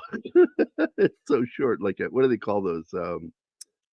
The short little rhymes. And he does a gag on it in here when he says, "A man from Australia, you know, there once was a man from Nantucket who walked around with put his balls in a bucket," whatever it was. He does the equivalent of that here right after he does that. I forget what they're called, those little short rhymes. We have a question, and maybe you know the answer because I don't. I'm looking it up. So far, I found that he spent 6 years in the Royal Navy. But nothing about training. Who? Jumper Tree. That he. Well, the question is, I like to ask for panel if is it true that former Doctor Who Jumper Tree trained soldiers to be spies during World War II? Well, if he did, then he was part of the SOE. And there's always possible because we just talked about it last week when we talked about the movie Ministry of Ungentlemanly Warfare, because Christopher Lee was a member of that team, which was headed up by his step cousin, Ian Fleming. He is one of the leaders. But let me look it up. John Pertwee. I know that he served because his son has talked about it. 6 years, yeah, in the Navy. And it says here later he was attached to the top secret Naval Intelligence Division, working alongside future James Bond author Ian Fleming and reporting directly to Prime Minister That's the Winston SOE. Churchill. Yeah. That's the And Deputy SOE. Prime Minister Clement Attlee. So there you go. There's your answer. He absolutely was part of the SOE, and I'm not surprised to know that. He was also the martial arts doctor. He used martial arts on the show. He was the first, and to my knowledge, only doctor who used martial arts on the show. Oh, and look at that, Gerry. You have something in common with him. During his time in the Navy, Pertwee woke up one morning after a drunken night out while in port to find a tattoo of a cobra on his right arm. Well, that didn't happen too. to me, but a tattoo. That's I thought you said with a the cobra. drunk Yeah. tattoo. The tattoo of a cobra. Yeah, That's I woke what you up have in common, the drunken tattoo. with my sheets stuck to my arm because they used the guitar string and a cassette thing to do and that thing dug into my dermis. I bled all over the place, and I woke up. My sheets were stuck to me. I had to peel it off my arm, and when I saw my buddy that did the tattoo, it was funny. I walked out of the barracks, and I went, "Hey!" And he went, "Hey!" I said, "Can we talk for a second?" And as I started walking towards him, he started going, "Oh!" He saw something in my eye, and he started his head didn't turn away from me, but his body began to turn, and he began to walk away from me. And the faster I walked, the faster and then he started running. He ran from me. He goes, "You made me do it." So you made a serigraph of your tattoo in your sheet. And yes, right at the same time as you, Redshirt, that was what it's called. Yeah, it's named after a town in Ireland. He spelled it correctly, though. You didn't. Doesn't matter. I'm typing with one hand. Always excuses. Oh, this is the most heartbreaking part of This Yeah. is when it pisses me off, is that he is intentionally gone and inaccessible. He calls him out.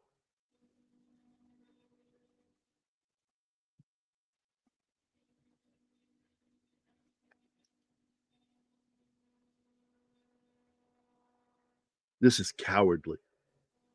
Absolutely.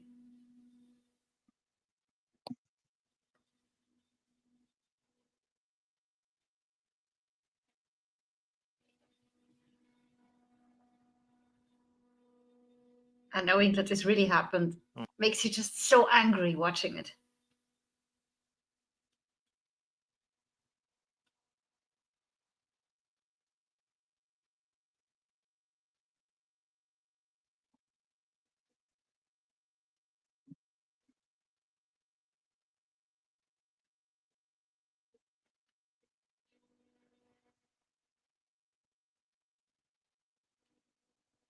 dark humor Mm. again.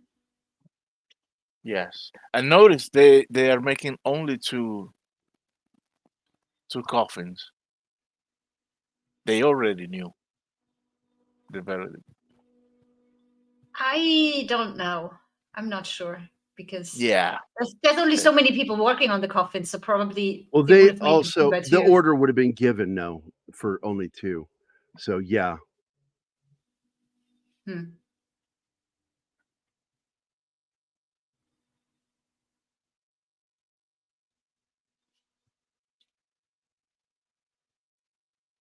Anyway, oh, they the still wouldn't letter. know who gets away and who gets killed. Even if they knew it was just 2 coffins, so 2 people died, they wouldn't know who. No, the coffin makers know, but the tribunal did. That was all Yeah, that's what prearranged. he's referring to. Everything. I mean, what would the coffin makers know other than what they're told to do? They would know nothing. Just make 2 coffins. I know. That's why I don't understand your argument. Yeah. It's like that's not who he's referring to. He's talking about the tribunal. Their decision was made. Their decision was already made. I think that the final decision to save Witten was decided during the trial because it was discovered that his was in self-defense. Yeah, but that's what I'm saying. If there are 3 people accused and 2 coffins, the 3 people don't know who of them is going to walk away. They know that it's going to be Witten, it's going to be let go because it's Yeah. proven during the trial it was self-defense. I mean, the guy fell on him. If there's What was two he if supposed to there's do? 2 coffins, trust me, these 2 guys, Hancock and Morant, know it's for them. Oh, Morant is the They know. sergeant. He knows for sure that one of the people is him, but the other, It's going I to be don't know. lieutenant and him. The other lieutenant is held less guilty because his offense of killing one of the Boers was in self-defense, even though technically it's warfare, so there is no self-defense. Lee has And a that lot of really did questions for us that today. really did happen, even though in reality both of them were members of a Christian church, but they claimed being pagans. And they walked them out. They refused to see a chaplain, and they're like, they're good, is really their general attitude. We're good. We're good with our maker.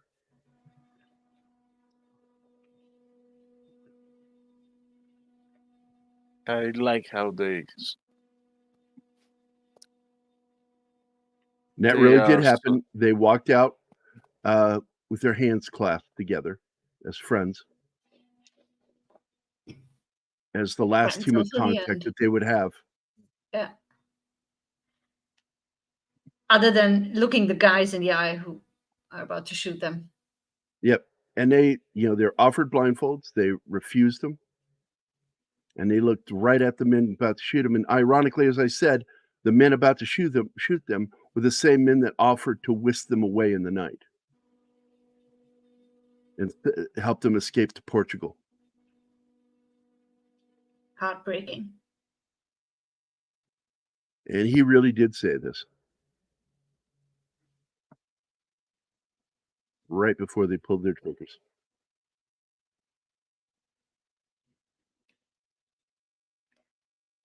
At least it happened fast because they were shooting. I'm hoping hard. that it's in there.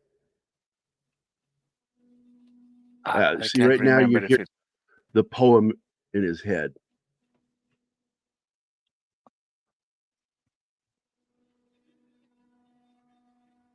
But the last thing he said on this earthly planet was, shoot straight, you bastards, don't make a bloody mess of it.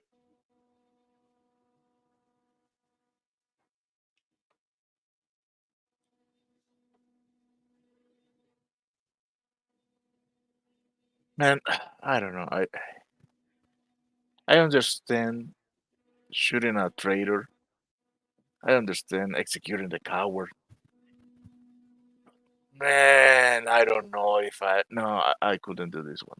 There it is. Don't make a mess of it. Yeah.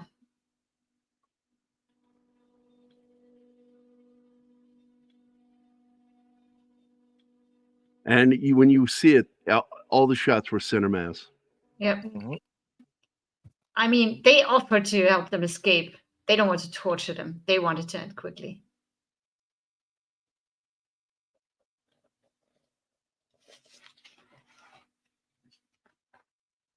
And again, Witten was sent to prison, spent 3 years in prison before his sentence was commuted, What and he what's was the released. story behind that? Do you know it? Why it's such a radical change? There was a big uproar when Mm. things started being found out, and they figured it would be best to save face and release him and say that this was a miscarriage of justice and he was released. But you can't bring back the dead.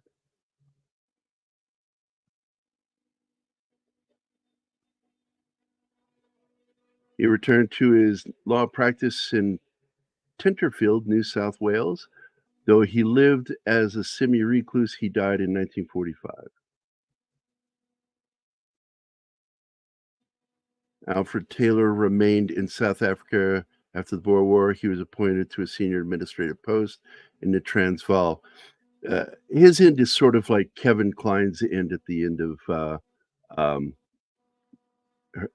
Fish Named Wanda.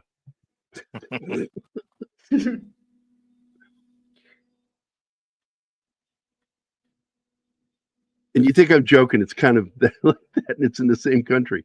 George Witten was released from Lewes prison.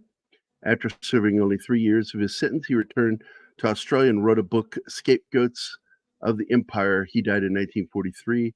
Also, I want to point out that that book is pretty much what this movie was made from. There are other accounts that they went to, but the fact is, beat for beat, this is pretty much that book.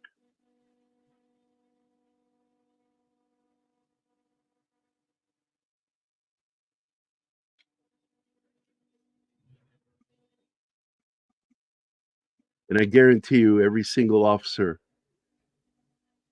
involved in this tribunal got more rank. They did well and retired from the military. If we're lucky, they got killed in World War One. This is the real Lucky. Morant. Well, Hello, there chin is right a there, man. resemblance. There is some resemblance. Yeah. Yeah. And I agreed earlier when you said great casting. I said they don't exactly look like them, but they really do a good job of being those characters. I look to ask the panel about Gallipoli and the truth about a regiment that vanished without a trace. I think Mel Gibson starred in it. Yeah, we did Gallipoli a couple months back. It's a great film. Just a huge mistake of a battle because they went to Gallipoli to break up all the trench warfare that was going on in Europe. You know, and they went to Gallipoli and did the exact same fucking thing. They entrenched. Huge mistake. Huge mistake. The movie gets one thing wrong, and Gallipoli, and it's an important thing that they got wrong. But all the same, it is a great movie. And I dislike the remake, reboot, whatever you want to fucking call it. Gallipoli, and I do believe that was Peter Weir that did that movie. I do believe that was Weir. Made the better film.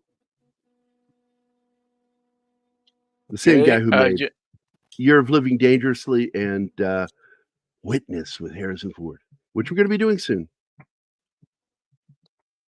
I just posted the link to our Gallipoli review. Oh, outstanding. You beat me. There was another one that got brought up that we did a while ago. Trying to remember. Hmm. Okay, we talk about Gallipoli and then no cartoon, but we haven't done cartoon yet. I may have been the one that brought it up because somebody brought up Michael Caine and I brought up Zulu. Yeah, And we did that's the Zulu. one. And here's that comment again. I want to bring this up here.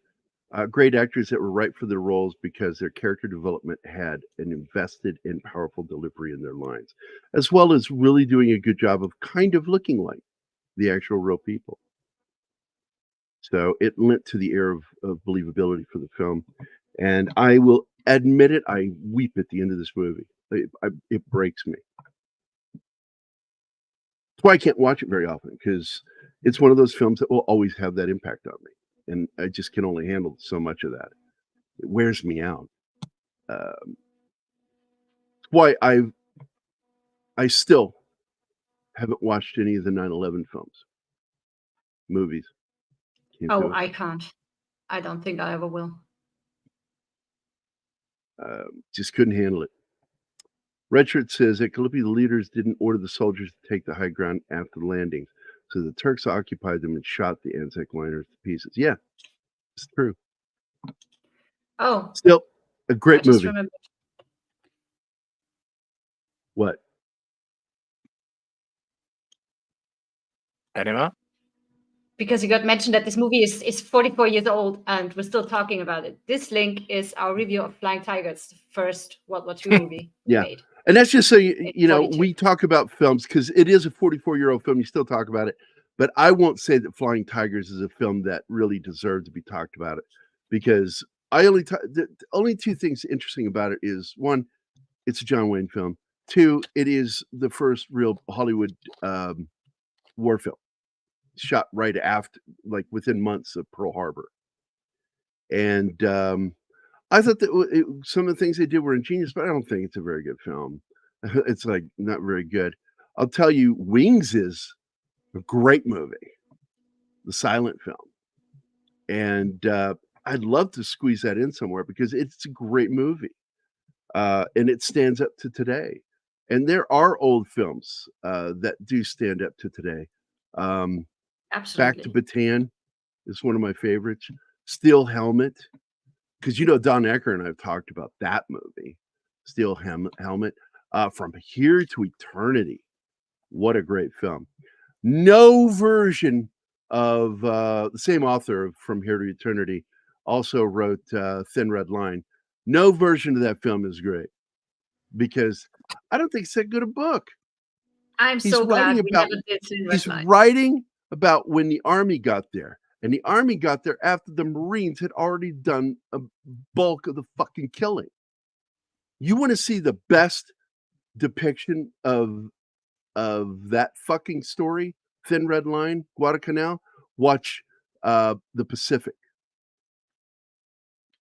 Watch the miniseries The Pacific, because the Battle for Guadalcanal is fucking gory, and that's the Marines doing that. What the Army dealt with was the remnants. And by the way, also, I love bringing this up.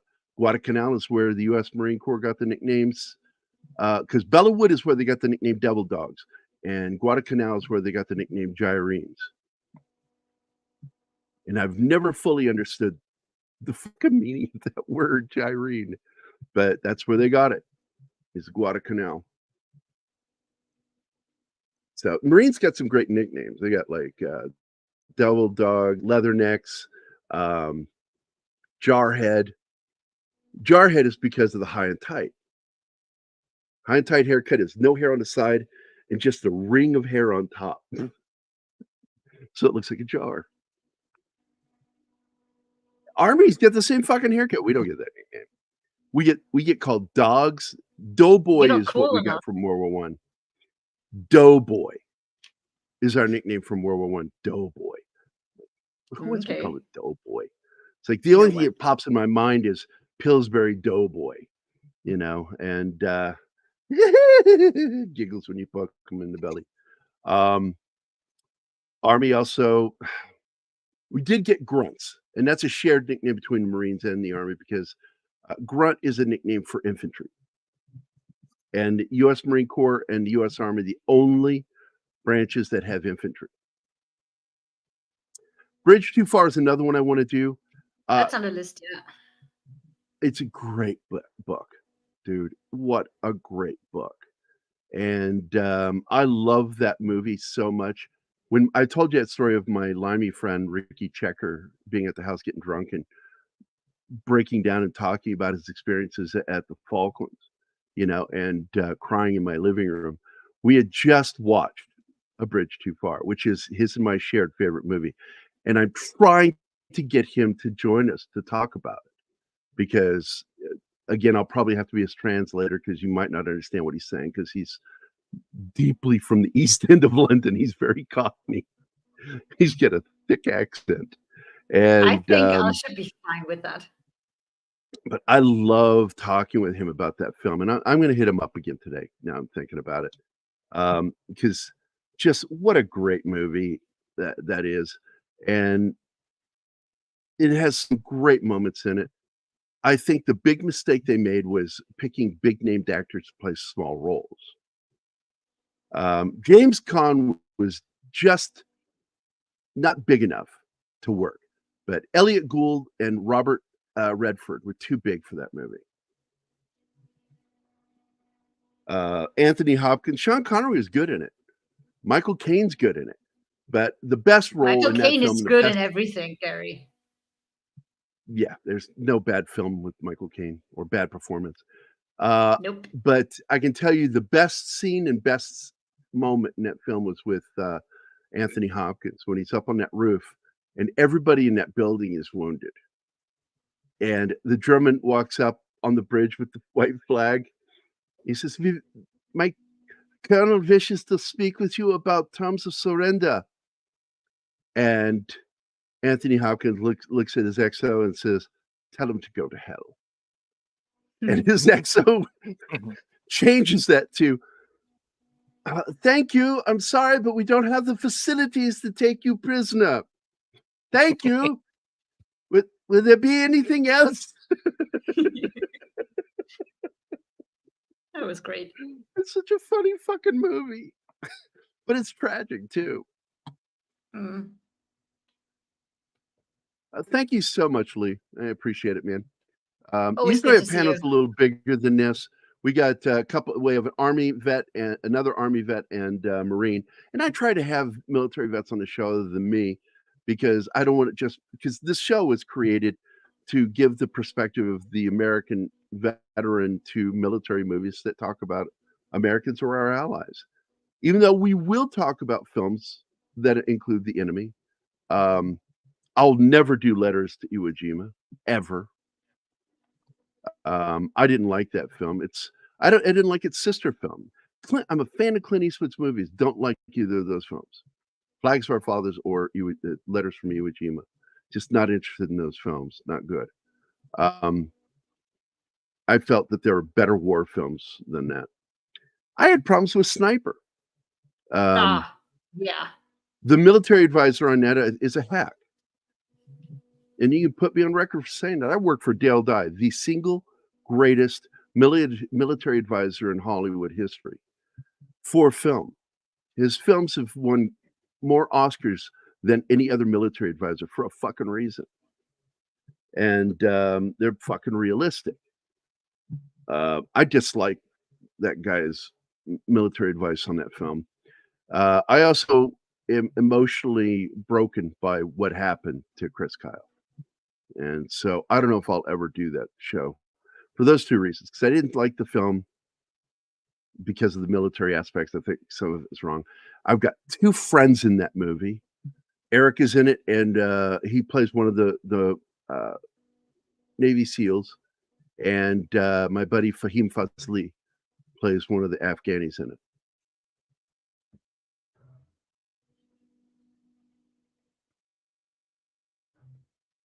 That's interesting. Thanks, Redshirt.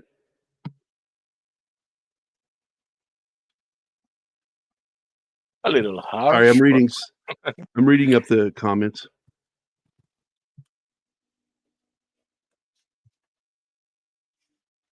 No, it's absolutely a shitting onto the British.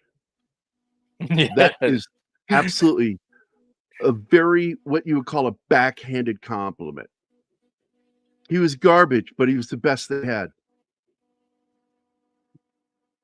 Not their fault.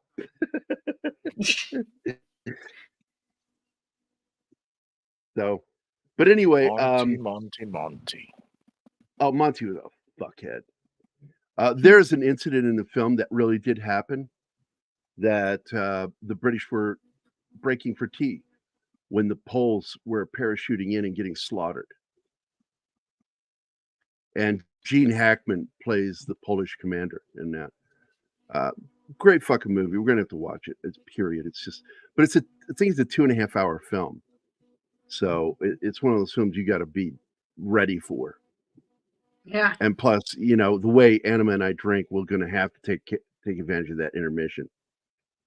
I think one of my favorite other moments. You, one of my favorite other moments in the film is when they were on those what do you call them? They're the pop-up boats, and they're going to go across that fucking Rhine River, and they were relying on that fucking fog, and the fog lifted. And then the Germans started firing at him, and you hear Redford doing the Hail Mary over and over again. That's an intense moment. So, but I think that's it for today. I think we did a good job talking about the film. I was trying to see if there's anything about the film. I guess I could mention like where it was shot. So let me get that. Production. Funding came from the SAFC, the Australian Film Commission, the Seven Network, Impact Productions, the distributors Roadshaw insisted that Jack Thompson be given a role. The movie was the second of two films Beresford intended to make with the South Australian Film Corporation. He wanted to make Breakout, about the Cowra breakout, but could not find a script with which he was satisfied. So he turned to the story of Breaker Morant instead. Of course, there was alleged pressure by the Germans involved with the true story. In a conversation with Bolton, Lord Kitchener states that Kaiser Wilhelm II was formally protested about the murder of Hesch, whom he described as a German citizen. He says the German people support the Boer because that their government covets the gold and diamond mines of the Boer Republic. Yep. So, there you go. The three defendants. Although only Morant, Hancock, and Whitten are shown as being on trial, there were three other defendants, and I forgot about that. And that's mentioned in his book, too. Role of other ranks in Colonel Hall. Now arrest at Fort Edward. I'm looking for production, and it's really nothing about it. It was shot in Australia on real locations. These weren't sets that were built for the film. These were real locations. The barn scene was done at an abandoned barn in Australia. And I thought it was just gorgeously shot. It really is. Beautiful landscape. For a brutally ugly film, it is beautifully shot. Especially that last morning. My God. So I'm trying to see if there's anything else. Of course, the film was directed by Bruce Beresford. And Beresford is known for Driving Miss Daisy, Mr. Church, which was not a great film, but it was actually a good film with Eddie Murphy. Let's see. He did a terrible reboot of Roots. God, what a terrible reboot. Oh, man, he fell in the modern days. Oh, a lot of bad stuff here. Oh, here's a good one he did back in 2003, and starring Pancho Villa as himself. It was a TV movie, and it was really fucking good. Have you seen that one, Martin? Nope. It's got the guy who has your voice, Antonio Banderas. Why would you say that? Also, I it's love funny. how he isn't even asking me these questions anymore because he knows I haven't seen shit. Hollywood makes a deal, true story, deal with Mexican revolutionary Pancho Villa to film his war and recreate his life. I shit you not, it really did happen. The film stars Antonio Banderas as Pancho Villa, Ian Bailey, great actor. You know him from Band of Brothers. You got Alan Arkin, Jim Broadbent's in it, Michael McKean's in it, Matt Day, Colm Feore, probably one of the greatest actors to come from Canada. And I'm not shitting you. Colm Feore is a great fucking actor. What? He's Canadian? You didn't know that? Okay. No, you learned. I always thought he Listen, was British. Haven't we just talked Kyle- about that? Actors who are Canadian? I think he's Canadian because that's where he's made a lot of his Possibly. films. I'll check. No, he's Canadian. I just double checked. You got Alexa Davalos. Oh my God, she's gorgeous. Another Canadian actor, Anthony Head. Then you got Kyle Chandler, who's on Lost and a lot of other shows. Saul Rubinek is in it. Let's see. I think that's pretty much where the big names are. That's it. End of it. Saul Rubinek. I love that guy as an actor. Favorite memory of Saul Rubinek is Jeff Bridges throwing him through that drum set and Against All Odds at that party. Remember that scene? Mm-hmm. He came there to warn him, but at the same time, he was pissed at him. So I came to warn you. So you've been warned, and then throws him through the fucking drum kit and leaves. Not before delivering. Turns and other people are like, "What the hell's going on?" And he turns to look at some kind of party, huh? And then leaves. I love that movie, Against All Odds.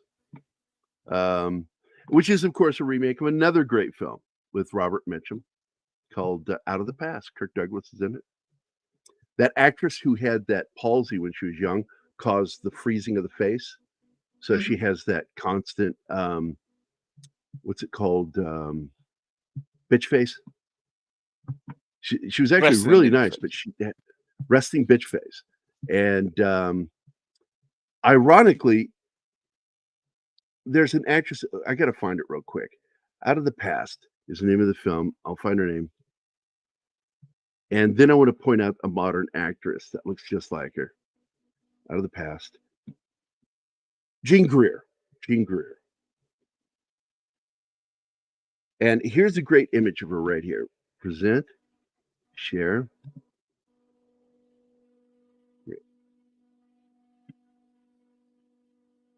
Now you look at her face there. Can you add that to the screen for me?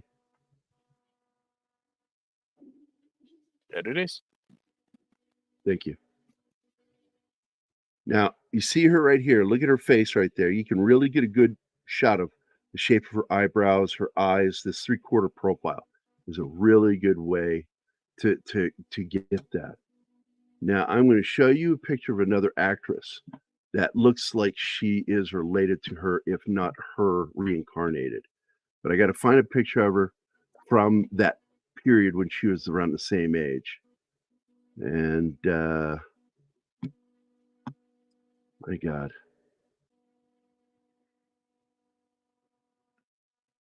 This is a good I angle know who right you here. mean. Right I here. forgot her name.